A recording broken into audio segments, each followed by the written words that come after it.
नमस्कार, स्वागत है आप सभी का विश्व लोक स्वामी न्यूज में। मैं हूं आपके साथ वंदना। आइए रुक करते हैं आज की खबरों की ओर।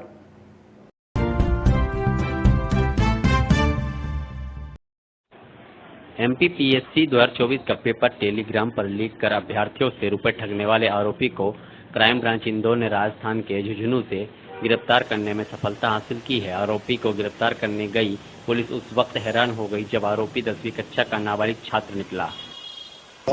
एक संयुक्तागंज में 20 से 22 जून के बीच में एक एप्लीकेशन दी गई थी जिसमें FIR रजिस्टर की गई थी।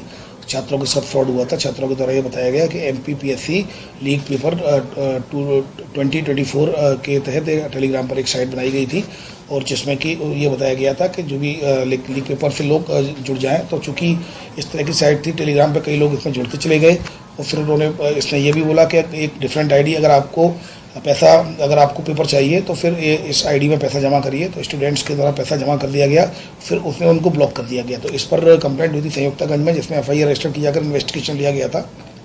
इसमें जब पता किया गया तो जो उसमें जो QR कोड था जो पेमेंट के लिए, उसमें पेमेंट गेटवे से जानकारी ली गई। जानकारी के आधार पर और मेल और इन सारी चीज़ों की जानकारी लेने पर जो आइडेंटिफिकेशन हुई झालावाड़ में एक नाबालिग स्टूडेंट जो 10वीं क्लास का छात्र है उसके रूप में हुई। जब उससे पूछताछ की गई तो उसके द्वारा एक्सेप्ट कर लिया गया कि उसी के द्वारा इस तरह का बनाया गया था। चूँकि उसका मोबाइल और जब उससे पूछा गया मोबाइल तो बताया गया कि मोबाइल उसका ऑलरेडी पहले इसने नीट का ही बनाया था, जिसमें कि CBI के द्वारा वो जब्त कर लिया गया है। इसके द्वारा ये भी बताया गया था कि उस समय EDB आई थी, तो अभी पूछताछ में उसके द्वारा एक्सेप्ट भी कर लिया गया है।